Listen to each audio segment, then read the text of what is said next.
మన మధ్యలో జీవరత్న గారు వచ్చి కొద్దిసేపు దేవుని వాక్యాన్ని మనకు వినిపిస్తారు, శ్రద్ధగా విందాం. చూడండి, ఈ యొక్క సమయంలో మరి దేవుడి వాక్యము వింటూ వల్ల ఏం కలిగిద్ది అమ్మ? ఏం కలిగిద్ది చెప్పాలా? ఏం కలిగిద్ది? వాక్యం వింట వల్ల విశ్వాసం వచ్చిద్ది. తర్వాత అనారోగ్యంతో బాధపడుతున్నావేమో, అనారోగ్యం ఏం చేస్తాడు? దేవుడు ఈడిపిస్తాడు. నెమ్మది వచ్చింది, స్వస్థత వచ్చింది, ఆరోగ్యం వచ్చింది, ఏమండి సంతోషము వచ్చింది. అలాంటి దేవుని మాటలు మనము వినాలి. లోకసరైన మాటలు కాదు, ఆ మాటలు ఈ మాటలు, ఆ ముచ్చట ఈ ముచ్చట కాదండి. ఏ ముచ్చట వినాలి అమ్మ? ఏ ముచ్చట వినాలి? దేవుని ముచ్చట వినాలి. సరిసరిగా ఒక మాట ఉంది, ఏంటది? తింటే అమ్మ, తింటే ఇంటే అది ఏంటంట అమ్మ? ఏంటంట? తింటే గారెలో తినాలి, లేకపోతే బోర్లు అంట, బోర్లు. అట్లా కాదండి. ఎందుకంటే దేవుని వాక్యము వినే కొంది ఇంకా వినాలి అనిపించేది. దేవునికి స్తోత్రం. దేవుని మాటలు ఎలాంటి గారెల కంటే కూడా రుచికరమైన మాటలు. అలాంటి మాటలు మనం భుజించేవారుగా ఉండాలి. దేవునికి స్తోత్రం. ఒకవేళ ప్రేమను బిడ్డలారా, దేవుని వాక్యము వినబోయేటప్పుడు అయ్యో ఇంకా నాకు ఇంట్లో ఏమండి, నాకు ఇంట్లో పరిసరి అవ్వలేదే, గృహంలో పని అవ్వలేదే అని అనుకోవద్దు. ఒకవేళ పని అవ్వకపోయినా కూడా, పని చేస్తున్నా కూడా, చేస్తా కూడా దేవుని వాక్యము వినేవారిగా ఉండాలి. దేవునికి స్తోత్రం. దేవుని వాక్యం వింటే నీ కుటుంబము రక్షించబడిద్ది. ఈ ఉదయకాల సమయంలో మనందరం కూడా దేవుని వాక్యం మనం విందాం.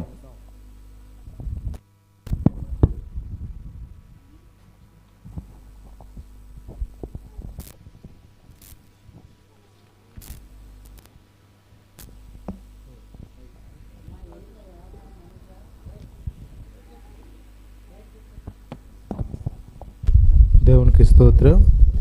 హల్లెలూయా. గట్టిగా చూద్దాం. రెండు చేతులెత్తి దేవుని మనం మహిమపడదాం. హల్లెలూయా. దేవునికి స్తోత్రం. మంచిది ప్రియులారా, మన ప్రభువును రక్షకుడైన యేసుక్రీస్తు వారి నామములో మీ అందరికి కూడా నా హృదయపూర్వకమైన వందనాలండి. అందరికి కూడా వందనాలు. చూడండి, పరిశుద్ధమైన బైబిల్ గ్రంథములో నుంచి యోబు గ్రంథము 6వ అధ్యాయము 15వ వచన భాగాన్ని మనం చదువుకుందాం. యోబు గ్రంథము 6వ అధ్యాయము 15వ వచనం, పేజీ నంబర్ 426. యోబు గ్రంథము 6వ అధ్యాయము 15వ వచనాన్ని చదువుకుందాం. నా స్నేహితులు ఎండిన వాగువలెను, మాయమైపోవు జల ప్రవాహము వలెను నమ్మకూడని వారైరి. చిన్న ప్రార్థన చేసుకుందాం. దేవుడి వాక్యం ద్వారా నీతో నాతో మనందరితో మాట్లాడలాగున చిన్న ప్రార్థన చేసుకుందాం. మహాపరిశుద్ధుడా, సర్వశక్తిమంతుడా, సర్వాధికారి గుదేవా, నీ ఉన్నతమైన పరిశుద్ధమైన నామాన్ని బట్టి నీకు వందనాలు, స్తుతులు స్తోత్రాలు చెల్లిస్తున్నాము తండ్రి. ఇంతవరకు తండ్రి పాటల ద్వారా మీరు మహిమ పొందారు. ఆరాధన అంతటిలో, సాక్ష్యాలంతటిలో మీరు తోడుగా ఉన్న విధానం బట్టి నీకు స్తోత్రాలయ్యా. నీ దాసుని అల్పుని, అభాగ్యుని, దౌర్భాగ్యుని ప్రభా, నీ పక్షాన్ని నిలబడి ఉన్నాను. నా నోటికి మీరు బోరుగా ఉండి ఇక్కడ చేరికూడి వచ్చిన బిడలకును, లైట్ వీక్షించిన బిడలకును, మైకు యంత్ర ద్వారా ప్రతి ఒక్క బిడలకు తండ్రి వినగల చెవులను, గ్రహించగల మనసులను ప్రతి బిడలకు మీరు అనుగ్రహించమని ప్రార్థన చేస్తున్నాము నా తండ్రి. ఈ యొక్క సమయాన్ని నా తండ్రి అయా ప్రభు, ఇక్కడ చేరి కూడా వచ్చిన బిడ్డలు ప్రభు హృదయాల మీ స్వాధీనంలో ఉంచి నీ వాక్యం వినడానికి, గ్రహించడానికి మనసులను, హృదయ ఆలోచనలు మీ వశపరచమని యేసుక్రీస్తు నామమున పేరిట అడిగి వేడుకొంచున్నాము మా తండ్రి. ఆమేన్. దేవునికి స్తోత్రం. గట్టిగా చెబుదాము హల్లెలూయా. రెండు చేతులతో చెబుదాము దేవునికి స్తోత్రం. మంచిది ప్రియులారా. చూడండి ప్రియమైన దేవుని బిడ్డలారా, ఈరోజు ఏ రోజు అంటండి? చెప్పండి, ఏ రోజు అంటండి? ఈరోజు ఆదివారం వెళ్ళే కాదంటలా, కానీ ఈరోజు స్పెషల్ అంటగా. అందరూ అనిల్ గారు చెప్పారు. దేవునికి స్తోత్రం. ఇవాళ ఫ్రెండ్షిప్ డే. ఈరోజు ఏ రోజు అంట? Friendship day. ఫ్రెండ్షిప్ డే అంటే ఏంటి? స్నేహితుల రోజు, స్నేహితుల దినోత్సవం, బాలల దినోత్సవం, స్నేహితుల దినోత్సవం, అలా చెప్పుకుంటూ పోతే ఏదో ఒక పండుగలు ఉంటానే ఉంటాయి, ఏదో ఒక రోజులు ఉంటానే ఉంటాయి ప్రియులారా. కానీ స్నేహితుల రోజు అనేసి ఈరోజు అనుకుంటున్నారు చాలామంది. వాట్సాప్ ఓపెన్ చేసామంటే చాలు ఎన్నో రకరకాల స్టేటస్లు పెడుతున్నారు. స్నేహాలు అలా ఉండరేమో కానీ ఆ యొక్క స్టేటస్ మాత్రం అయితే ఎంత అప్యాయంగా ఉన్నట్టు చూపిస్తారండి, ఎంత అభ్యాతంగా నా బెస్ట్ ఫ్రెండ్ అని చెప్పుకుంటారండి. అవునా కదయ్యా? స్టేటస్లు చూస్తే ఈ రోజు కానీ ఇదైనా కాదు, మళ్ళా ఆగస్టు 15వ తారీఖు వస్తుంది. ఆ రోజు ఇక మొత్తం ఫుల్లే స్వాతంత్ర దినోత్సవం కదా, ఆ రోజు మొత్తం దేశభక్తిని కనుపరుస్తారు. ఆ రోజు వాటికే ఏమండి ఆ స్టేటస్లు కూడా ఆ రోజు వాటికి వారి భక్తి కానీ ఆ రోజు కానీ వారి యొక్క ప్రేమను చూపిస్తారు. తర్వాత మాత్రము ఉండదు. మదర్స్ డే అంటారు. మదర్స్ డే రోజున ఆ రోజున ఏం చేస్తారు? అమ్మలకి గిఫ్ట్లు తేయటము, మంచి పట్టు చీరలు తేయటము ఇస్తారు. అంటే ఆ ఒక్కరోజు వాటికి ప్రముఖంగా ఏమిస్తారంటే స్థానాన్ని ఇస్తారే తప్ప మిగతా రోజులు ఎలా లేదా? అమ్మ ఆ ఒక్కరోజేనా? స్నేహితుల రోజు అన్నది ఆ ఒక్కరోజేనా? స్నేహితుల రోజు అంటే మిగతా రోజు స్నేహంగా ఉండకూడదా? అప్యాయంగా నడుచుకోకూడదా? ఆలోచించండి ప్రియమైన దేవుని బిడ్డలారా. ఎందుకు ఈ విషయాన్ని మీతో చెప్తానంటే చాలామంది చేసుకుంటున్నారు కానీ అది ఒక్కరోజు వాడికే పరిమితం అవుతుంది కానీ లైఫ్ లాంగ్ మాత్రం ఉండనే ఉంటలా. కానీ మీకు యొక్క ఉదయకాల సమయంలో ఒక స్నేహితుడిని పరిచయం చేయాలని ఆశపడుతున్నా. ఈ యొక్క ఫ్రెండ్షిప్ డే రోజున ఈరోజు మీతో ఒక్క స్నేహితుడు, ఆ స్నేహితుడు ఎలాంటి వాడు, ఆ స్నేహితుడిని మనము సహవాసం చేస్తే ఎలా మనం ఉంటాం అన్నది కొన్ని మాటల ద్వారా తెలుసుకొని వాక్యాన్ని మనము ముగించుకుందాం. ఎందుకంటే మరి ప్రభు బల్లారాధన ఉంది కనుక కొన్ని క్లుప్తంగా మీతో మాట్లాడుతున్నాను. మీరు శ్రద్ధగా వినాలి. అటు ఇటు ఆలోచనలు పెడితే అటు ఇటు ఆ అల్లరితో కూడినట్టుకుంటే మరి దేవుని ఆత్మకు మనం భంగపరిచినట్లు అవుతుంది. దయచేసి అలా ఉండకుండా అందరూ కూడా నా వైపు చూడండి. ఇక తీయాల్సిన చోట తీశారు కదా పరిశుద్ధమైన బైబిల్ గ్రంథములో యోబు గ్రంథము 6వ అధ్యాయము 15వ వచనంలో స్నేహితుల గురించి ఈ రోజున మానవాళి అందరూ కూడా తెలుసుకోవాలి. సర్వలోక మానవాళి అందరూ కూడా తెలుసుకోవాలి. ఈ లోకంలో స్నేహితులు అన్నబడ్డవారు ఎలా ఉన్నారు, నిజమైన స్నేహితుడు ఏం చేస్తాడు అనేసి 1, 2, 3 మాటలతో ఈ వాక్యాన్ని మనము ముగించుకుందాం. అంతకు మించి లేదు. అర్థమవుతున్న ప్రియులారా? 1, 2, 3 మాటలు ముగించుకుందాం. కంగారు పడొద్దు. కానీ ఇవన్నీ కూడా క్లుప్తంగా టకటక ముగించబడాలి అంటే మీరు ఎలా ఉండాలి? ఎలర్ట్గా ఉండాలి. అడిగిన వాటికి ఏం చెప్పాలా? సమాధానం చెప్పవారు అయి ఉంటే టకటక అని ముందుకు పోవచ్చు. లేదు బండి నిదానంగా వెళ్ళింది అనుకో, ఈ బండి కూడా ఎలా వెళ్ళాల్సిందే? నిదానంగానే వెళ్ళాల్సిందే. అందుకని శ్రద్ధగా చెప్తారా? అందుకని చెప్పండి ప్రియమైన దేవుని బిడ్డలారా. చూడండి, ఈ యొక్క రోజున యోబు గారి యొక్క స్నేహితుల గురించి మనము పరిశీలన చేద్దాం. యోబు గ్రంథము 6వ అధ్యాయము 15వ వచనంలో స్నేహితుడు గురించి లేఖనాల్లో భక్తుడు ఏమని మాట్లాడుతున్నాడయ్యా అంటే, చదువయ్యా. నా స్నేహితులు ఎండిన వాగువలను మాయమైపోవు, జల ప్రవాహము వలెను నమ్మకూడని వారైరే. దేవునికి స్తోత్రం. అంత నాతో పాటు చెప్పండి. నా స్నేహితులు ఎండిన వాగువలను మాయమైపోవు, జల ప్రవాహము వలెను నమ్మకూడని వారైరి. దేవునికి స్తోత్రం. చూడండి ప్రియమైన దేవుని బిడ్డలారా, ఈ లోకంలో 100కి 99% అవసరాలు బట్టే స్నేహితులు ఉన్నారే తప్ప ఏమండి ఎనీ టైం నీకు ఆదర్శంగా నేను ఉంటాను అన్న చెప్పే స్నేహితులు మాత్రం ఈ రోజులో లేరు. ఒకవేళ ఉన్న వారి పెదాల ద్వారా వచ్చే మాటే తప్ప చేతల్లో క్రియను మాత్రమును చూపరు. అందుకనే ప్రియులారా, ఇక్కడ ఎవరి గురించి మనం తెలుసుకుంటున్నామయ్యా అంటే యోబు కంట 3 స్నేహితులు ఉన్నారట. దేవునికి స్తోత్రం. యోబుకి ఎంతమంది స్నేహితులు ఉన్నారు? 3 స్నేహితులు ఉన్నారు. ఎలీఫజ్ అని, కొందరు ఇంకో స్నేహితుడు అని ఉంటారు. బిల్దాదు కుమారుడు వేరే కుమారుడు అని. అర్థమవుతుందా? అలా గురించి వర్ణించాలంటే చాలా టైం పట్టింది. ఎందుకంటే ప్రభు బల్లారాధన ఉంది కాబట్టి కొన్ని క్లుప్తంగా మీతో చెప్తున్నా. కాబట్టి యోబు గారికి ఎంతమంది స్నేహితులు ఉన్నారంట? 3 స్నేహితులు ఉన్నారంట. వారు కూడా స్నేహితులు, ప్రాణ స్నేహితులు. అవసరవుతున్న ప్రియులారా, ప్రాణ స్నేహితులు. కానీ ఊజు దేశమంతటిలో కూడా గొప్పవాడు ఎవరయ్యా అంటే యోబు ఒక్కడే. ఎవరంటమ్మా? యోబు గారు ఒక్కడే.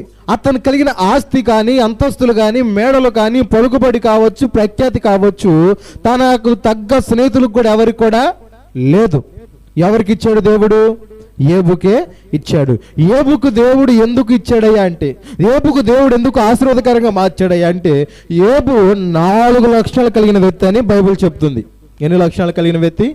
4 లక్షణాలు కలిగిన వ్యక్తి. ఒకటి యథార్థవంతుడని, రెండవది న్యాయవంతుడని, మూడవది దేవుని యందు భయభక్తులు కలిగిన వ్యక్తి అని, నాలుగవది చెడుతనమును విసర్జించిన వ్యక్తి అని యోబు గ్రంథము 1వ అధ్యాయం 1వ వచనములో ఆయన ఒక చరిత్ర భాగాన్ని మనము పరిశీలన చేయవచ్చు.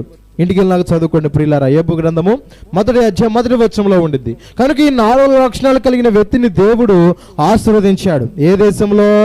ఆ ఊజు దేశమంతటిలో కూడా అతడే ఏంటంట? ధనవంతుడు, అతడే ఐశ్వర్యవంతుడు, అతడే ఉన్నవాడు అన్న స్థితి కలిగిన వ్యక్తి. ఇతనికి 3 స్నేహితులు ఉన్నారు. మంచిదే, స్నేహితులు ఉండటము తప్పు కాదు, స్నేహితులు ఉండొచ్చు. కానీ ఆ స్నేహితులు ఎలాంటి వారై ఉండాలి, ఆ స్నేహితులు ఎలాంటి వారితో స్నేహం చేయాలని బైబిల్లో స్పష్టంగా రాయబడి ఉంటాయి ప్రియులారా. అవి కూడా చూసుకొని మన వాక్యాన్ని ముగిద్దాం. కనుక ఈ యోబు గారి స్నేహితులట ఒకానొక రోజున 3 కూడా ఆయన్ని ఏం చేశారు అంటే మరిచిపోయారు. దేవునికి స్తోత్రం. ఆయన ఏం చేశారంట? మరిచిపోయారు. ఎందుకు మరిచిపోయారు? అసలు అతను మరవాల్సిన పనేంటి చెప్పండి? అందరు నా వైపు చూడాలి. ఆ యోబు గారిని ఆ 3 స్నేహితులు మరవాల్సిన పనేంటి అని మీరు ఆలోచన చేస్తే అతని దగ్గరట యోబు గారి దగ్గర మునుపు ఉన్నట్టు లేదు. చెప్పాలా? మునుపు ఉన్నట్టు లేదు. ఏమి లేదు? మునుపు ఉన్నట్టు ఆశీర్వాదము ఇప్పుడు లేదు. మునుపు అతని యొక్క ఏముంది? ఐశ్వర్యము ఉన్నది. మునుపు అతని దగ్గర ఏముంది? ధనము ఉన్నది. ఎంత కావాలంటే అంత ఇచ్చాడు. స్నేహితులు కదా అడిగారు, పరపతి పోగొట్టుకోను, నా స్నేహితులు నాకన్నా వారికన్నా నాకు మించింది ఏంటని ఏం చేశాడంట? వారికి అడిగిందల్లా ఇచ్చేవాడు. ఎవరు? యోబు తన స్నేహితులకు ఇచ్చేవాడు. ఎందుకు విషయం మీకు జ్ఞాపకం చేస్తానంటే ఈ ఫ్రెండ్షిప్ రోజున, ఈ స్నేహితుల రోజున నీ స్నేహితుడు నిజమైన స్నేహితుడని నువ్వు గుర్తించాలి. నీ స్నేహితుడు నీ ఎదుట నీ యొక్క వ్యక్తిగత విషయంలో యథార్థంగా ఉంటున్నాడా, దీనుడిగా ఉంటున్నాడా అన్నది మీరు పరిశీలన చేసుకోవాలి ప్రియులారా. కానీ అతని దగ్గర ఉన్నంతసేపు స్నేహితులు ఏం చేశారు? అతని చుట్టూ చెప్పాలి, అతని చుట్టూ ఏం తిరిగారు. ఇతని దగ్గర, అతని దగ్గర ఏముందని? ధనం ఉందని. ఏది కావాలంటే అది ఇప్పిస్తాడో. యోబు గారు ఏంటనుకున్నా నువ్వు? మనం ఇంట్లో ఏ పని చేయకపోయినా ఆడి దగ్గరికి వెళ్తే చాలు, ఆయనే పని చేసేస్తాడు. ఉన్నారా లేదండి? ఈరోజు తాగుబోతుల బ్యాచ్లో ఒకసారి మనం గమనించం చేస్తే ఇప్పించేది ఒకడు, పోగేది మాత్రం 10 మంది పోగోతారు. ఎందుకని? స్పాన్సర్ చేస్తున్నాడు ఆయన. అంటే వీళ్ళందరూ మద్యానికి దాసులయ్యారు కానీ స్నేహ ప్రకారం దాసులయ్యారండి. ఏమండి? అరే రారా ఆ ఊరు వెళ్దామంటే వస్తాడండి? లేదు. ఒక క్వార్టర్ పోతానంటే ఎంత దూరం అయినా వస్తాడు. లేదు నీకు అది పోస్తానయ్యా అంటే వస్తాడు, నీకు అది ఇప్పిస్తానంటే వస్తాడు. అంటే ఈ రోజున స్నేహితులు ఎలా ఉన్నారయ్యా అంటే చెప్పాలా? ఎలా ఉన్నారంట? మన దగ్గర ఏదైనా ఆశిస్తేనే స్నేహం తప్ప మన దగ్గర ఏది లేకపోతే స్నేహం కాదు కదా. నీతో ఇంకో ఏ పని కూడా వాళ్ళకి అవసరం అనేది రాదు. అదవుతున్న ప్రియులారా. కనుక ఈ యొక్క ఉదయకాల సమయంలో దేవుని వాక్యం చెబుతుందంట, వారి స్నేహితుల గురించి చెబుతున్నాడు. వారు ఒకప్పుడు అతను కలిగిన ఆస్తిపాస్తుల్లో ఉన్నప్పుడు ఒక రకంగా ఉన్నారు. అతని దగ్గర యోబు గారి దగ్గర ఆస్తి పోయినప్పుడు, బిడ్డలు పోయినప్పుడు, సర్వము కోల్పోయినప్పుడు అప్పుడు స్నేహితులు అన్న వాళ్ళు ఏం చేయాలండి? స్నేహితులు అన్న వాళ్ళు ఏం చేయాలి? చెప్పాలి, ఏం చేయాలి? అయ్యో ఒకప్పుడు ఇతని దగ్గర మనము సొమ్ము తిన్నాము, ఇతను ఎంత ఇస్తే అంత తిన్నాము, అతని ఇంటికి రోజు వచ్చి భోజనం చేశాము స్నేహపూర్వకముగా. ఓ ఎలిఫజో రా, ఇంటికి వచ్చి భోంచేద్దాం రండి, రోజు మీకోసం మంచి వేట మాసాన్ని వండి కలిసి తిన్నాం రండి అని ప్రతిరోజు వచ్చాము. ఈరోజు అతని స్థితి చూస్తే దిగజారిపోయాడు. అతనికి మనం ఎలా ఉండాలి? స్నేహితుడికి అండగా దండగా ఉండాలి, బలపరచాలి. స్నేహితులైన బిడ్డలారా వినండి, పేరుకు స్టేటస్లు పెట్టుకోవడం కాదు స్నేహం అంటే. నీ స్నేహితుల పట్ల నువ్వు ఎలా విశ్వాసంగా నడుచుకుంటున్నావు, నీ స్నేహితుల పట్ల, నీ ప్రాణ స్నేహితుల పట్ల ఎలా నిజాయితీగా నడుచుకుంటున్నావు అన్నది ఈ ఫ్రెండ్షిప్ రోజున మీరు తెలుసుకోవాలి అనేసి మీతో నేను మాట్లాడుతున్నా. తెలుసుకోండి ప్రియమైన దేవుని బిడ్డలారా. అలా అన్నప్పుడు ఏం చేయాలి? స్నేహితులు వచ్చి అయ్యయ్యో ఇలా అయిపోయింది పరిస్థితి, సరే ఏం బాధపడమాకు, మేము మీకున్నాం అన్నారండి వీళ్ళు. ఏమన్నా తెలుసా? నువ్వు ఒకవేళ దేవుణ్ణి దూషించావేమో, నువ్వు దేవుణ్ణి తిరస్కరించావేమో, నీవే జ్ఞానవంతుడు అనుకుంటున్నావేమో, నీవే బుద్ధిమంతుడు అనుకుంటున్నావేమో, నువ్వే యథార్థపరుడు అనుకుంటున్నావేమో అని ఏం చేస్తున్న స్నేహితులు గాయాలను రేపుతున్నారు. అసలు ఆయన అన్నాడండి నోరు తెరిచి, ఒక పొల్లెత్తు కూడా దేవుని ఒక మాట కూడా అనలేదు. యెహోవా ఇచ్చెను, యెహోవాయే తీసుకొనెను, ఆయన నామమునకే స్తుతి కలుగును గాక అన్నాడు. అన్న వ్యక్తిని ఈ స్నేహితులు అలా అనొచ్చండి? యోబు గారు ఎంత యథార్థపరుడై ఉంటాడు అని ఆలోచన చేయకుండా ఏం చేశారు వీళ్ళు? నీవు దేవుని మీద హెచ్చుగా అనుకున్నావు, ఏమండి, నువ్వు దేవుని మీద హెచ్చుగా ఉండాలనుకున్నావు, నీవే గొప్పవాడని గర్వం తెచ్చుకున్నావు, అందుకే నీవు కూలిపోయావు అనేసి అంటున్నారంట. ఎవరి దగ్గరికి వచ్చి? మరి ఆ రోజున పెట్టెరోజు అనొచ్చుగా, యోబు గారు పెట్టెరోజు అనొచ్చుగా ఈ మాటలు అంటారు. ఆ రోజున అన్ని కట్ అవుతాయిగా, ఏమండి, అన్నీ కూడా కట్టేది. అవసరానికి మనీ కట్టేది, అవసరానికి అన్ని బంద్ అవుతాయి. కనుక అట్లా అనకూడదు. అవసరానికి అండబాకాలి. ఏం చేయాలంట? అండను పట్టుకొని కొండను బాకాలన్నట్టు వీరు అతను ఆ మాటను ఆధారం చేసుకొని, యోబు గారిని ఆధారం చేసుకొని యోబుతో సమకాలీలుగా పేరు పొందారు. అమ్మో, యోబు గారితో స్నేహం చేస్తున్నామంటే మామూలు విషయం, ఆయన అంత ధనవంతుడు అనుకుంటారు లేదండి. రోజున ఒక ఉన్నత పదవి కలిగిన వారితో స్నేహం చేశారనుకో, అతని క్రేజ్ కూడా పెరిగిద్ది. అవునా కాదు? ఈ లోకంలో అదే ఒక పేదవాడు దరిద్రుడు చేస్తే అతను ఎవడైనా లెక్క చేస్తే సమాజము ఎవరిని కూడా లెక్క చేయదు. ఎందుకంటే ఈ రోజున ప్రథమ స్థానాన్ని కోరుతున్నారు, పలుకుబడిని కోరుతున్నారు, పేరు ప్రాఖ్యాతల హోదాను కోరుతున్నారు. కనుక వారి యొక్క విషయాన్ని తెలుసుకోవాలి. అర్థమవుతుందా? కనుక ఇక్కడ వారు ఎలాంటి వారు అంటున్నారంట? స్నేహితులు అన్నవారు ఎలా ఉన్నారంట? ఎండిన వాగు వలె ఉన్నారంట. దేవునికి స్తోత్రం. అమ్మ, స్నేహితులు ఎలా ఉంటున్నారంటే ఈ రోజుల్లో ఎండిన వాగు వలె ఉన్నారు. ఎండిన వాగు వల్ల ఉపయోగం ఏమైనా ఉందండి? చెప్పండి. ఎండిపోయిన వాగు వల్ల ఉపయోగం ఏమైనా ఉందా? లేదు. ఎందుకంటే అక్కడ నీరు లేదు. నీరు రాకుంటేనే కదా చేలు పండేది, నీరు రాక ఉంటేనే కదా పశువులు త్రాగేది, నీరు రాక ఉంటే వల్ల కదా మనమైన బ్రతికేది. అవునా కదండి? అంతేగాని ఎండిపోయిన వాగు దేనికి ఉపయోగం? దేనికి ఉపయోగము లేదు. అర్థమవుతున్న పిల్లలు. కానీ స్నేహితులు ఎలా ఉన్నారంట? ఎండిపోయిన వాగు వలె ఉన్నారంట. తెలుసుకో ప్రియమైన దేవుని బిడ్డ, ఈ యొక్క ఉదయకాల సమయంలో నీ స్నేహితులు ఎలా ఉంటున్నారో, ఎండిపోయిన వాగు వలె ఉన్నారేమో. అవసరానికి నీ దగ్గర మనీ అవసరమయ్యి, నీ దగ్గర ఎంత కొంత డబ్బు అవసరమయ్యి, అరే నేను నీకు రేపు ఇచ్చేస్తాను అని చెప్పి తీసుకున్న తర్వాత ఎగరం కొట్టి అసలు వాడిని 30 తప్పులు పెట్టి, ఏమండి మరి స్నేహితులు లేరా? మిమ్మల్ని అడుగుతున్న సూటిగా, ఉన్నారా లేరా? నిజముగా ఉన్నారు, నిశ్చయముగా ఉన్నారు. అలా ఉండటం వలన నిజంగా స్నేహం చేసేవారు కూడా వారి యొక్క దుష్ప్రభావాలను బట్టి వారు కూడా ఏమవుతున్నారు? వారి వైపు తిరిగి వారు కూడా ఏం చేస్తున్నారు? కల్మషంతో కూడిన స్నేహాలు అయిపోతున్నాయి. కల్మషంతో కూడిన ఏమవుతున్నాయి? స్నేహాలుగా మారిపోతున్నాయి. కనుక ఆ స్నేహాలు మనకి అవసరం లేదు. ఒకవేళ ఆ స్నేహం చేసినా కానీ ఆ స్నేహం ఎలాంటిది అన్నాడు? ఎండిపోయిన వాగు వలె అన్నాడు. రెండవది, మాయమైపోవు జల ప్రవాహము వలనే నమ్మకూడని వారైరి. దేవునికి స్తోత్రం. రెండవది ఎలా ఉన్నారంట? మాయమగు జల ప్రవాహము వలె. అంటే ఏంటో తెలుసా? సముద్రం దగ్గరికి మనం వెళితే సముద్రం అలలు వస్తూ ఉంటాయి ప్రియులారా. ఉదాహరణకు అర్థమవుతుంది. చూద్దాం. సముద్రం ఏమొస్తాయి? అలలు ఉప్పొంగుతూ ఘోషణ చేస్తూ అక్కడ కనపడిన అల మరొకసారి కనపడిద్దండి. ఏమైపోద్ది? అది మాయమైపోద్ది. దాని గాలి వాటను బట్టి వచ్చేసేసి అలా నీళ్ళలో పైనుంచి కింద పడి మళ్ళా క్షణంలోనే మాయమైపోద్ది. అలాగే నా స్నేహితులు కూడా జల ప్రవాహం వలె మాయమైనట్టు ఉన్నారు. వారు నమ్మని వారైరి అంట. స్నేహితులు కూడా ఎలాంటి వారిగా ఉన్నారంట? నమ్మని వారిగా అలా ఉన్నారంట వాళ్ళు. ఈ రోజున మన స్నేహితులు ఎలా ఉన్నారు చెప్పండి? ఎలా ఉన్నారు? ప్రాణానికి ప్రాణం ఇచ్చేవారు ఉంటున్నారా? ఏమండి, మనతో స్నేహం నిజాయితీగా చేయగలుగుతున్నారా? లేదు. వాస్తవం చెప్పాలంటే యోబు గారు అనుభవించిన రీతిగానే ప్రతి ఒక్కరు కూడా ఎండిపోయిన వాగు స్నేహితుల వల్ల ఉండొచ్చు. ఎండిపోయిన వాగు ఏ రీతిగా ఉండదు, అలాంటి స్నేహితులు కూడా ఉండొచ్చు. అర్థమవుతుందా? ఉండటం తప్పులేదు ప్రియులారా. ఎవరి స్థితిని బట్టి వారు ఉంటారు. కానీ నీవు చేసిన స్నేహం చేసే వ్యక్తితో ఎప్పుడు కూడా నిజాయితీగా ఉండాలి, ఎప్పుడు కూడా యథార్థంగా ఉండాలి అన్న విషయాన్ని మీతో నేను యొక్క ఉదయకాల సమయాన మాట్లాడుతున్నాను. అందుకని శ్రద్ధగా మీరు వినాలి. కాబట్టి ఇక్కడ ఎలా ఉన్నారంటే స్నేహితులు ఎండిపోయిన వాగు వలె ఉన్నారు, నమ్మనటి వారి వలె ఉన్నారు. మొదటిది ఏంటట? నమ్మలేనటి వారి వలె ఉన్నారు. ఈ ఫ్రెండ్షిప్ రోజున, ఈ యొక్క స్నేహితుల రోజున నేను నిజమైన స్నేహితుని మీకు పరిచయం చేస్తున్నా.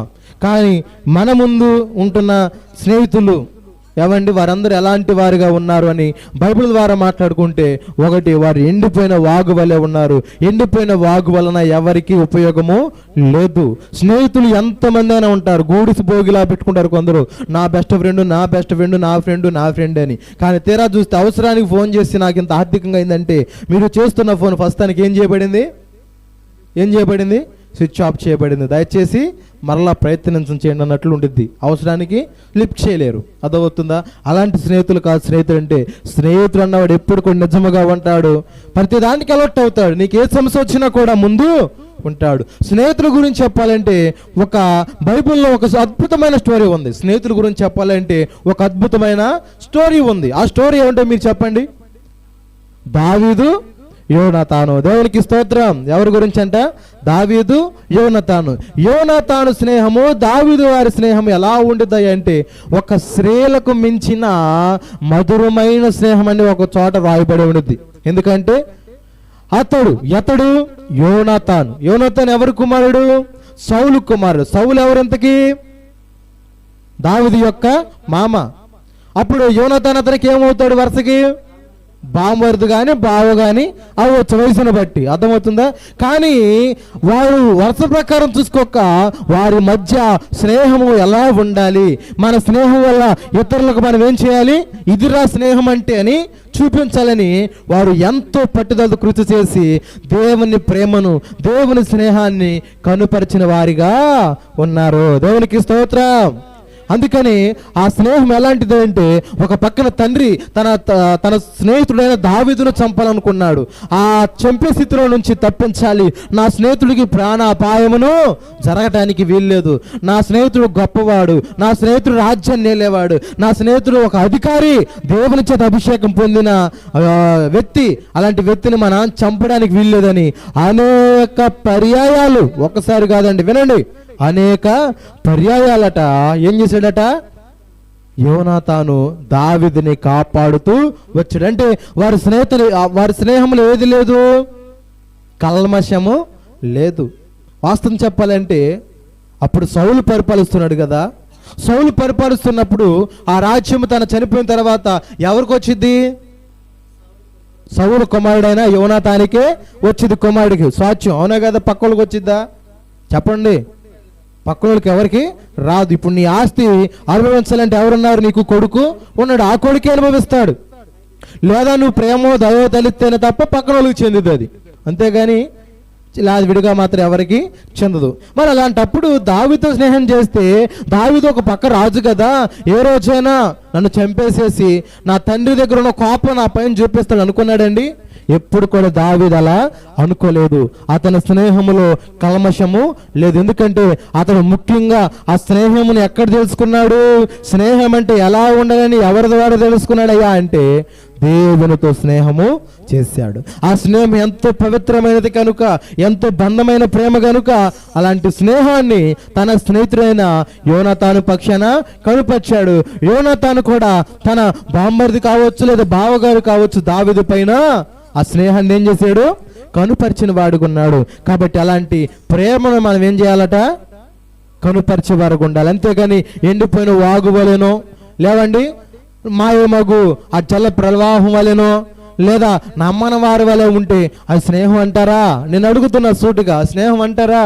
స్నేహము అనరు. దాన్ని ఏమంటారు? అవకాశానికి వాడుకుంటారు. వారిని ఏ వాదులు అంటారు? అవకాశ వాదులు అని అంటారు. దేవునికి స్తోత్రం. ఏ వాదులమ్మా? అవకాశ వాదులు. అలాంటి స్నేహాలు మనకొద్దు. అలాంటి స్నేహాలు నిన్ను ముంచేస్తాయి, అలాంటి స్నేహాలు నిన్ను పాడు చేస్తాయి, అలాంటి స్నేహాలు నీ తల్లిదండ్రుల దగ్గర నుంచి, నీ బంధువుల దగ్గర నుంచి దూరం చేస్తాయి. అలాంటి స్నేహాలు మనకి వద్దు. అలా చెప్పాలి అంటే బైబిల్లో ఇంకొక స్నేహం ఉంది. ఏ స్నేహం అది? లోక స్నేహం. తన తండ్రిని విడిచాడు, ఆస్తిని కూడగట్టుకున్నాడు, స్నేహితులు సహవాసం చేశాడు. ఆ స్నేహం ఏం చేసింది? చివరికి చేతుల చిల్లు కావలేకుండా చేసింది. అతని స్నేహం ఏం చేసింది? చేతిలో చిల్లి గవ్వ లేకుండా చేసింది. చిన్న కుమారుడు చరిత్ర మీకు తెలుసు కదా ప్రియులారా. అలాంటి స్నేహాలు మనకి వద్దు. జాగ్రత్తగా స్నేహం చేయండి. ఎవరైతే నువ్వు స్నేహం చేయాలనుకుంటున్నారో, నీతో పరిచయం కలిగి స్నేహం చేయాలనుకుంటున్నారో వారితో మీరు ఎలా చేయాలి? నిజంగా యథార్థంగా స్నేహాలు చేయాలి. ఎదురు వ్యక్తి కూడా మనతో అలా స్నేహం చేస్తున్నాడా లేదో అని మనం పరిశీలన చేసుకునే వారిగా ఉండాలి. దేవునికి స్తోత్రం. ఇక్కడికి మీరు ఒక స్నేహాన్ని విన్నారు. ఇంకా 4 రకాల స్నేహాలు ఉన్నవి. ఎన్ని రకాలు? 4 రకాల స్నేహాలు ఉన్నాయి. ఆ స్నేహాలు ఎలాగ ఉంటాయో, వారి స్నేహంలో ఎలాంటి అనుభవాలు ఉన్నాయో, వారి స్నేహంలో ఎలాంటి చేదు తీపి జ్ఞాపకాలు ఉన్నాయో అవన్నీ కూడా మనము వాక్యములోని పరిశీలన చేస్తేనే అర్థమవుతాయి తప్ప విడిగా మాత్రం అర్థము కాదు. లేదా నాకు తెలుసు, నేను చెప్పుకుండా పోయినా కానీ మీకు అది లోతు తెలీదు. వాక్యాన్ని రెఫరెన్స్ వారు చూపిస్తేనే మనకు వాక్యం అర్థమవుతుంది. కనుక ప్రియులారా, ఇప్పుడు మీతో నేను 2 విషయాలు చెప్తానన్నా. మొదటిది, ఏ స్నేహితుల గురించి విన్నాం? ఎండిపోయిన మాయమైపోయే స్నేహితుల గురించి విన్నాం. ఏ స్నేహితులు? మాయమైపోయే స్నేహితుల గురించి. అసలు నిజమైన స్నేహితుడు ఎవరు అన్న ఒక మాటను చూసుకొని వాక్యాన్ని ముగించుకుందాం. ఎందుకంటే మరి క్షమాపణలు సమాధానం ఉండదు కదా, మరి బల్లారాజులో పాలు పొందుదాం కదా. అందుకని ఒక మాటను చూసుకొని వాక్యాన్ని ముగిద్దాం. యోహాను సువార్త 15వ అధ్యాయము 13వ వచన భాగాన్ని చదువుకుందాం. యోహాను సువార్త 15వ అధ్యాయము 13వ వచనం చదవండి. యోహాను సువార్త 15వ అధ్యాయము 13వ వచనము.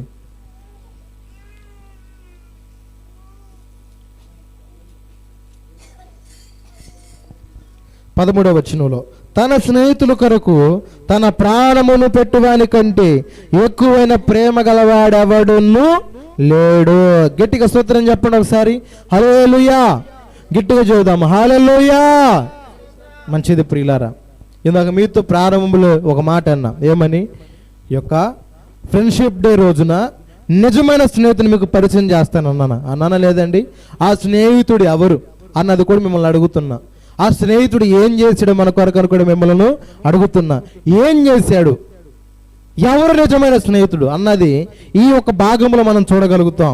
ఏ భాగమయ్యా అంటే యోహాను సువార్త 15వ అధ్యాయం 13వ వచనంలో, తన స్నేహితుల కొరకు తన ప్రాణమును పెట్టువాని కంటే ఎక్కువైన ప్రేమ కలిగిన వాడెవడును లేడు. దేవునికి స్తోత్రం. దీని అర్థం ఏంటో ఒకసారి మనము క్షుణ్ణంగా పరిశీలన చేస్తే ప్రియులారా, ఈ లోకములో మనకు స్నేహితులు అనబడిన వారు అనేకులు ఉన్నారు. మనకు స్నేహితులు అనబడిన వారు అనేకులు ఉన్నారు. ఫ్రెండ్లు ఉన్నారు. చెప్పాలి, ఫ్రెండ్లు ఉన్నారు. అయ్యా పవను, ఫ్రెండ్లు ఉన్నారు, బెస్ట్ ఫ్రెండ్లు ఉన్నారు. ఫ్రెండ్లో కూడా 2 రకాలు. స్నేహితులు ఉంటారంట, నిజమైన స్నేహితులు కూడా ఉంటారంట. వారు ఎలా ఒక రిలేషన్షిప్ను అలా అనుకుంటారా అంటే, అవసరానికి నాకు ఏదైనా చేయగలిగిన వ్యక్తినేమో బెస్ట్ ఫ్రెండ్గా భావిస్తాడు. అదే ఫ్రెండ్స్ని మాత్రం అయితే వారు డబ్బు ఖర్చు అవ్వకూడదు, కానీ ఈడి మాత్రం సినిమాకైనా ఈడే ఖర్చు అవ్వాలి, షకాళ్ళకైనా వీడియో ఖర్చు అవ్వాలి, పబ్బులకి వెళ్ళినా పార్టీలు చేసినా కానీ ఈడే అవ్వాలి, మేము మాత్రం ఆ దావత్తులో ఏం చేయాలి? పాల్గొనాలి. వాళ్ళు ఫ్రెండ్లు. అవునా కదా? బెస్ట్ ఫ్రెండ్లు అంటే ఏంటి? మన అవసరాన్ని ఎరిగి, అరే నాకు ఇంత అమౌంట్ అవసరం అంటే అడ్జస్ట్ చేసేవాళ్ళు స్నేహితులు అవుతారు. ఏవండి, ఇది ఉదాహరణ మీతో పోల్చవుతున్నా. ఫ్రెండ్స్లో కూడా ఉంటారు అలాంటి వాళ్ళు, మంచి వాళ్ళు కూడా. అర్థమవుతుందా? కానీ స్నేహితుడు అన్నవాడు ఎలా ఉంటాడయ్యా అంటే, అక్కడ నిజమైన స్నేహితుడు తన స్నేహితులందరి కొరకు ప్రాణం పెట్టేవాడు నిజమైన స్నేహితుడు. హల్లెలూయా. ఈరోజు మనతో స్నేహం చేస్తున్న స్నేహితులు మన కొరకు ప్రాణం పెడతారండి? ఎవరు కూడా పెట్టరు. అవసరమైతే కుసేపు నీ పక్షాన నిలబడతారు, అవసరమైతే నీ పక్షాన వాదనలు ఆడతారు. అంతేగాని నీ కొరకు ప్రాణాన్ని ఇస్తాడా? ఏ స్నేహితుడు ఎవడు? కానీ ఒక స్నేహితుడు ఉన్నాడు. దేవునికి స్తోత్రం. ఒక స్నేహితుడు ఉన్నాడు, అతడు స్నేహితులందరి కొరకు ప్రాణమునే పెట్టాడు. దేవునికి స్తోత్రం. ఆయన ఎవరు అంటే, 2000 సంవత్సరాల క్రితం మన కొరకు కల్వరిగిరిలో త్యాగము చేసిన నజరేయుడైన యేసు. హల్లెలూయా. ఎవరంట ఆయన? నజరేయుడైన యేసుక్రీస్తు ప్రభుల వారు. ఆయన మనతో స్నేహం చేశాడు, మన పితరులతో స్నేహము చేశాడు. ఆయన స్నేహములో ఏమి లేదు? కల్మషము లేదు, డాగు లేదు, మచ్చ లేదు, కలంకమును, మూడతాయును ఏది కూడా ఆయన స్నేహములో లేదు. ఎందుకంటే ఆయన స్నేహము ఎంతో విలువైనది. ఈ యొక్క ఉదయకాల సమయంలో మీరు ఎవరితో స్నేహం చేయాలనుకుంటున్నారు? ఇక్కడ అన్నాడు కదా, నిజమైన స్నేహితుడు తన స్నేహితులందరి కొరకు ప్రాణాన్ని పెడతాడు. అలాంటి స్నేహితుడు మించిన ఇంకొక వ్యక్తి ప్రపంచంలో మరొకడు లేడు. ఒక చక్కని మాట ఏంటి అంటే, యోబు గ్రంథం 22:21 ప్రకారం అయితే ఆయనతో సవాసం చేసినలా మీకు సమాధానము కలుగును, అలాగునే మీకు మేలు కలుగును, అలాగునే మీ గుడారములో ఉన్న దుర్మార్గం తొలగించుకొని నడలా అప్పుడు మీరు అభివృద్ధిలోనికి వస్తారు. దేవునికి స్తోత్రం. ఎప్పుడంటే అభివృద్ధిలోకి వస్తామంట, ఎప్పుడు సమాధానం కలిగిద్దంట, ఎప్పుడు మనకు మేలు కలిగిద్దంట? ఆయనతో స్నేహం చేసినప్పుడు, ఆయనతో సహవాసం చేసినప్పుడు. అబ్రహాము కూడా దేవునితో ఏం చేశాడంట? స్నేహితుడిగా భావించాడు. యేసు ప్రభువుని ఏం చేశాడు? స్నేహితుడిగా భావించాడు. దేవుడు అతనితో స్నేహము చేశాడని కూడా లేఖనాల్లో ఉన్నవి. కొన్ని క్లుప్తంగా ఉదాహరణ వేయడం వచ్చి మీతో చెప్పడానికి సమయం లేదు, అందుకని ఇలా మాట్లాడుతున్నాను. అర్థం చేసుకోవడానికి మీరు ప్రయత్నం చేయాలి. దేవునికి స్తోత్రం. కనుక ఈ నిజమైన స్నేహితుడు ప్రాణమును పెట్టాడు. ఎవరి కొరకు? స్నేహితులమైన మన అందరి కొరకు. మన స్నేహితుల్లో మనం చూపే స్నేహాల్లో దామ్యకం కనపడిద్ది, స్వార్థం కనపడిద్ది, ఈర్ష్యులు పగలు కక్షలు కనపడతాయి. కానీ ఆయన చూపే ప్రేమలో ముడతైనను కానరాలేము, మచ్చైన కానరాలేము, డాగైనను కానరాలేదు, కలంకమునైనా కూడా కానరాదు. అలాంటి స్వచ్ఛమైన స్నేహం ఆయనతో ఈ యొక్క రోజున స్టేటస్ల ద్వారా చూపించుకోవడం కాదు, కానీ ఈ యొక్క రోజుని వాక్యం ద్వారా నిజమైన స్నేహితుడితో మనం ఏం చేయాలి? స్నేహము చేయాలి. ఆయనతో మనం సహవాసం చేయండి, మీరు సమాధానపరచబడతారు. ఆయనతో సహవాసం చేయండి, మీరు దీవించబడతారు. ఆయనతో సహవాసం చేయండి, ఆయనతో స్నేహం చేయండి. ఆ స్వచ్ఛమైన స్నేహంలో మనము కూడా పాలు భాగస్తులం అయితే ఆ స్నేహం మనల్ని ఏం చేసింది? అబ్రహాము రొమ్మున ఆనుకున్న లాజరు వలె మనము కూడా ఆయన కూడి రొమ్మున మనం కూడా ఆనుకున్న వారబడిన వారుగా మనము ఉంటాము. ఆయనతో మనం స్నేహాన్ని చేయాలి. ఆయనతో స్నేహం మనకి ఎంతో అమూల్యమైనది. కనుక ఈ లోకముతో స్నేహం చేసేవాము, ఇప్పుడు వరకు స్నేహితులు నమ్మి మోసపోయావేమో అన్నారా లేదండి? భక్తుడు ఏమన్నాడు? స్నేహితులను నమ్మాను మోసం చేశారు, బంధువులను నమ్మాను ద్రోహం చేశారు. స్నేహితులను నమ్మాను మోసం చేశారు, బంధువులను నమ్మాను ద్రోహం చేశారు. దీనుడనై అందుడనై అనాథగానే నిలిచాను, దీనుడనై అందుడనై అనాథగానే నిలిచాను. నువ్వు రావాలి సయ్యా, నువ్వు రావాలి సయ్యా, రావాలి సయ్యా, నువ్వు రావాలి సయ్యా. ఎవరు లేక ఒంటరినై అందరికీ నా దూరమై, ఎవరు లేక ఒంటరినై అందరికీ నా దూరమై అనాథగా నిలిచాను. రావాలి సయ్యా, నువ్వు రావాలి సయ్యా, రావాలి సయ్యా, నువ్వు రావాలి సయ్యా. హల్లెలూయా. భక్తుడేమన్నాడు? స్నేహితులను నమ్మాను. వారు ఏం చేశారంట అంటే, ఇప్పుడు యోబు గారి గురించి మనం విన్నాం. యోబు స్నేహితులు నమ్మాడు. స్నేహితులు ఏం చేశారు? హేళన చేశారు, ఎగతాళి చేశారు, మరిచిపోయారు, అవమానపరిచారు. ఇలాంటి స్నేహితులా అవసరం? నీ స్నేహితులు ఎలా ఉన్నారు? నిన్ను అవమానపరిచేవారు ఉన్నారా? నిన్ను హేళన చేసేవారు ఉన్నారా? నిన్ను ఎగతాళి చేసే స్నేహితుల్లాగా ఉన్నారా అన్నది యోబు గారు చెప్పాడు. నా స్నేహితులు ఎలా ఉన్నారయ్యా అంటే, ఎలా ఉన్నారు చెప్పండి? మాయమైపోయే వారిగా ఉన్నారు. జల ప్రవాహము ఏ రీతిగా అయితే మాయమైపోయిద్దో, వచ్చి అలలు ఏ రీతిగా క్షణంలో కనపడి మళ్ళా నీళ్లు గడిచిపోతాయో, అలాగే నాతో ఉన్నట్టు ఉన్నారే కానీ నా యొక్క కుయ్యతులు, నా యొక్క బతిని చెడగొట్టే వారుగా ఉన్నారు నా స్నేహితులు అని చెప్పాడు. కనుక నీ స్నేహము ఎలా ఉంది? నీ స్నేహితులు నీ స్నేహం ఎలా ఉంది? స్నేహం చేస్తే ఎవరితో చేయాలి, ఏ రీతిగా చేయాలని చేసి కొన్ని అమూల్యమైన వర్తమానాన్ని దేవుడు మనకు ఈ ఉదయకాల సమయంలో మనకు అందించాడు. కనుక దయచేసి గమనించండి. ఈ లోకముతో స్నేహం చేసిన కానీ ప్రాముఖ్యమైన స్నేహం ఎవరితో చేయాలి? మన కొరకు ప్రాణం పెట్టిన నిజమైన స్నేహితునితో ఈ యొక్క ఫ్రెండ్షిప్ డే రోజున వాక్యం ఉంటున్న బిడ్డలారా, మైక్ ఎంత ద్వారా ఉన్న బిడ్డలారా, మీరందరూ కూడా ఎవరైతే ఈ లోకం బెస్ట్ ఫ్రెండ్లు అనుకున్నారో వారితో కాదు స్నేహాలు, ఎవరైతే నా స్నేహితులు అనుకున్నారో వారితో కాదు స్నేహాలు. నీ కొరకు ప్రాణం పెట్టి నీ కొరకు తిరిగి లేచి మూడవ దినం మృత్యుంజయుడు తిరిగి లేచి ఈరోజు నిన్ను నన్ను మనల్ని సజీవులకు నిలబెట్టిన యేసుతో స్నేహం చేసేవారిగా మనం అందరము కూడా ఉందుదుముగాక. ఆమేన్. ప్రార్థన చేసుకుందాం. ఈ క్లుప్త సందేశాన్ని దేవుడు వెనుకల్లో దీవించి మిమ్మల్ని అందరిని కూడా ఆశీర్వదించును గాక. ఆమేన్. మరొకసారి దేవుని చిత్తమైతే స్నేహితులు ఇంకా ఎలా ఉన్నారు, ఎలా ఉండకూడదు అన్నది దేవుని చిత్తమైతే మరొకసారి వాక్యాన్ని విందాం. కళ్ళు మూసుకోండి, ప్రార్థన చేసుకుందాం. మహాగణుడా, సర్వోన్నతుడా, సర్వాధికారియగు దేవా, నీ ఉన్నతమైన పరిశుద్ధమైన నామాన్ని బట్టి నీకు స్తోత్రాలు. ఈ యొక్క రోజున నా తండ్రి, స్నేహితుడు అంటే ఎలా ఉండాలి, అది ఏం చేసేవాడికి ఉండాలి అంటే, ఇదిగో నిజమైన స్నేహితుడు తన స్నేహితులందరి కొరకు ప్రాణాన్ని పెట్టేవాడే, అతను మించినవాడు ప్రపంచం ఇంకొకడు లేడు అని చెప్పిన దేవుడు. కాబట్టి ఆ స్నేహితుడు నీవే ప్రభువా. ఎన్ని గ్రంథాల్లో తిరగేసినా, ఎన్ని మత గ్రంథాల్లో తిరగేసినా, ఎన్ని వేద గ్రంథాలు తిరగేసినా, ప్రాణం పెట్టిన ఏకైక నిజమైన దేవుడువు, నిజమైన స్నేహితుడు అది నీవే నాయన. కాబట్టి నీ స్నేహం మాకు కావాలయ్యా. ఈ లోక స్నేహితులు నమ్మి మోసపోయామయ్యా, స్నేహితులు నమ్మి బంధువులు నమ్మి మోసపోయిన వారిగా ఉన్నారయ్యా. ఇదిగో నేను వాడిని నమ్మానే, వాడు నాకు ఇంత ద్రోహం చేస్తాడని నేను అనుకోలేదని ఎన్నో మంది స్నేహితులయ్యా వారి బాధను చెప్పుకోలేక అయ్యా తెగ నిమ్ముకొని నాయన కష్టాల పాలయ్యారా. అటు వారికినైనా ఈ వాక్యం ద్వారా మీరు మాట్లాడి నిజమైన స్నేహితుడు యేసే తప్ప ఇంకే స్నేహితుడు లోకంలో లేడని తెలుసుకొని ఈ యొక్క రోజు నుంచి ప్రతి ఒక్క బిడ్డనైనా వాక్యాన్ని వింటున్న బిడ్డ వాక్యాన్ని అంగీకరించి ఇదిగో నీతో స్నేహం చేసి బిడ్డలుగా ఉంటానికి కృప చూపమని అడుగుతున్నానయ్యా. విన్న మాటలు వ్యర్థంగా పోకుండా అయ్యా ప్రతి ఒక్క బిడ్డల హృదయాల్లో నాయన నీరు కట్టి ఫలించేటట్లు కృప చూపండి. తర్వాత జరుగుతున్న ఒక బల్లారాధనంతట్లో కూడా మీరే తోడుగా ఉండమని, మీ నామానికి మహిమ ఘనత ప్రభావములు పొందుకోమని యేసుక్రీస్తు నామమున పేరట అడిగి వేడుకొనుచున్నాము మా తండ్రి. ఆమేన్. అందరికి వందనాలమ్మా, అందరికి వందనాలు.